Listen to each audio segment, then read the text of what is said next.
தாவீது எழுதின சங்கீதத்தில் இந்த 103ஆம் சங்கீதம் மிகவும் சிறப்பு பெற்ற சங்கீதம். ரொம்ப அழகான சங்கீதம்.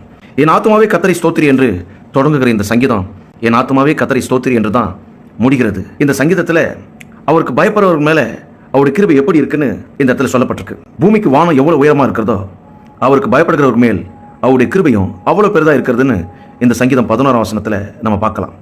தகப்பன் தன் பிள்ளைகளுக்கு இறங்குகிறது போல கர்த்தர் தமக்கு பயந்தவர்களுக்கு இறங்குகிறார் என்று 13ஆம் வசனத்தில் நம்ம பார்க்கலாம்.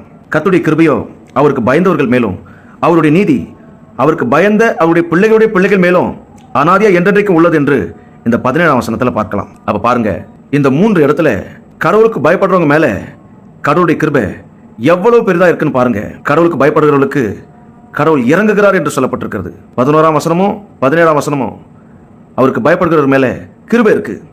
13ஆம் வசனம் அவருக்கு பயப்படுகிறவர் மேல இரக்கம் இருக்கு. அவங்கள இரக்கத்தினாலும் கிருபையினாலும் முடிசூட்டக்கூடிய இடத்துல கடவுள் இருக்கிறாரு. இந்த 4ஆம் வசனத்துல உன் பிராணனை அழிவுக்கு விலக்கி மீட்டு உன்னை கிருபையினாலும் இரக்கங்களினால் முடிசூட்டி என்று சொல்லப்பட்டிருக்கு. நாம எல்லாம் நம்மளை ரொம்ப பெருசா நினைச்சுக்கிறோம். ஆனா நம்ம மண் என்று நினைவு கூறுகிறார்.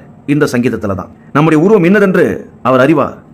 நாம் மண் என்று நினைவு கூறுகிறார் என்று 14ஆம் வசனத்துல பார்க்க முடியும். அப்புறம் நம்முடைய நாட்கள் எப்படி இருக்குதுன்னா ஒரு புல்லு கோப்பாக இருக்கிறது. நாம் வெளியின் புஷ்பத்தை போல பூக்கிறோம். காற்று அதன் மேல் வீசின உடனே அது இல்லாமல் போகிறது. அது இருந்த இடமும் இனி அதை அறியாது. அப்படி இருந்தாலும் அவருக்கு பயப்படுகிற நம்மேல் அவருடைய கிருபை எப்போது இருக்கும். அவருடைய நீதி அவருக்கு பயப்படுகிற நம்முடைய பிள்ளைகளுடைய பிள்ளைகள் மேலும் அனாதியா என்றென்றைக்கும் இருக்கும் என்று இந்த சங்கீதத்தில் சொல்லப்பட்டிருக்கு. நான் ஏற்கனவே போட்ட வீடியோவில் சொல்லியிருக்கிறேன். கர்த்தருக்கு பயப்படுகிறதுனா என்னன்னா கீழ்ப்படுகிறது தான் கர்த்தருக்கு பயப்படுகிறது. ஆபிரகாம் தேவனுடைய சொல்லுக்கும் விதிக்கும் கற்பனைக்கும் பிரமாணத்துக்கும் நியமத்துக்கும் கீழ்ப்படித்தபடினாலே கர்த்தருடைய தூதனானவர் வானத்திலிருந்து ஆபிரகாமே நீ தேவனுக்கு பயப்படுகிறவன் என்று இப்பொழுது அறிந்திருக்கிறேன் என்று சொல்கிறார். கீழ்ப்படுகிறது தான் கர்த்தருக்கு பயப்படுகிறது. ரோமர் 11ஆம் அதிகாரம் 20ஆம் வசனத்தில் மேட்டிமை சிந்தையாராமல் தாழ்ந்திரு என்று தான் அந்த வசனத்தில் இருக்கணும். ஆனால் அதுக்கு பதிலாக மேட்டிமை சிந்தையாராமல் பயந்திரு என்று சொல்லப்பட்டிருக்கு. அப்போ தாழ்மை தான் கர்த்தருக்கு பயப்படுகிற பயம். நீதிமொழிகள் 8ஆம் அதிகாரம் 13ஆம் வசனத்தில் தீமையை வெறுப்பதே தீமை விட்டு விலகுவதே கர்த்தருக்கு பயப்படுகிற பயம் என்று சொல்லப்பட்டிருக்கு. அப்போ நீங்க தாழ்த்துங்க, கீழ்ப்படிங்க, தீமை விட்டு விலகுங்க. அதுதான் கர்த்தருக்கு பயப்படக்கூடிய பயம்.